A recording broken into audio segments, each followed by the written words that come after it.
சிவகங்கை மாவட்டத்தில் போலீசார் விசாரணைக்கு அழைத்து செல்லப்பட்ட இளைஞர் பரிதாபமாக உயிரிழந்த விவகாரம் தொடர்பாக தமிழக முதல்வர் மு.க.ஸ்டாலின் அவர்களுக்கு பாஜக மாநில தலைவர் நயினார் நாகேந்திரன் 9 கேள்விகளை சரமாரியாக எழுப்பியுள்ளார். இது குறித்து தமிழக பாஜக தலைவர் நயினார் நாகேந்திரன் தனது எக்ஸ் தள பக்கத்தில் வெளியிட்டுள்ள அறிக்கையில், சிவகங்கை மாவட்டத்தில் அஜித் என்பவர் காவல் நிலையத்தில் மரணம் அடைந்ததற்கு தமிழக முதல்வர் மு.க.ஸ்டாலின் உரிய பதில் அளிக்க வேண்டும். சிவகங்கையில் போலீசாரால் கைது செய்யப்பட்ட அஜித் 24 மணி நேரத்துக்குள் எதற்காக நீதிமன்றத்தில் ஆஜர்படுத்தப்படவில்லை?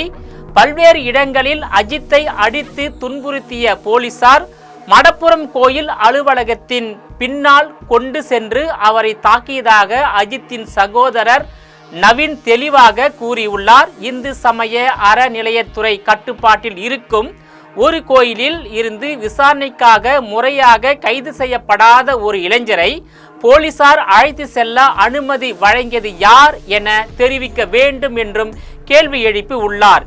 விரைவாக தனிப்படை அமைத்து அஜித்தை விசாரிக்கும்படி விசாரித்து உண்மையை வரவழைக்க மாவட்ட காவல் கண்காணிப்பாளர் ஆஷிஷ் ராவத் மூலமாக நகை உரிமையாளருக்கு வேண்டப்பட்டவர் சென்னை தலைமை செயலகத்தில் பணிபுரியும் ஒருவர் கொடுத்த அழுத்தத்தின் காரணமாகவே இத்தகைய நடவடிக்கை எடுக்கப்பட்டதாக கூறப்படுகிறது. அது உண்மையா?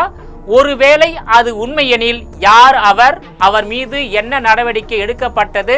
அஜித்குமாரை இரும்பு கம்பியால் கொடூரமாக தாக்கி மிளகாய் பொடி கலந்த தண்ணீரை குடிக்க செய்து துன்புறுத்தப்பட்ட அந்த இளைஞர் மயங்கி விழுந்த பின்னரும் உடனே அவரை மருத்துவமனைக்கு அழைத்து செல்லாமல் 4 மணி நேரம் காவல்துறை வேனில் பூட்டி வைக்கப்பட்டது ஏன் என விளக்க வேண்டும் என்றும் தமிழக பாஜக தலைவர் நயினார் நாகேந்திரன் கேட்டுக்கொண்டு உள்ளார். பொருளாதாரத்தில் பின்தங்கிய அந்த இளைஞர் உயிர் வாழ்ந்தால் என்ன, இறந்தால் என்ன என்ற ஏளனமான எண்ணமா அல்லது உயிர் பிரிந்துவிட்டது என்று தெரிந்து தடயங்களை அழிக்கவும் கட்டுக்கதைகளை கூறவும் போலீசாருக்கு தேவைப்பட்ட கால அவகாசம்தான் 4 மணி நேரம் தாமதமாக அழைத்து வந்த காரணத்தினாலும், சந்தேகத்துக்குரிய நிலையில் மரணம் நிகழ்ந்துள்ள காரணத்தினாலும் அஜித்குமாரை பரிசோதிக்க திருப்புவனம் அரசு மருத்துவமனையும்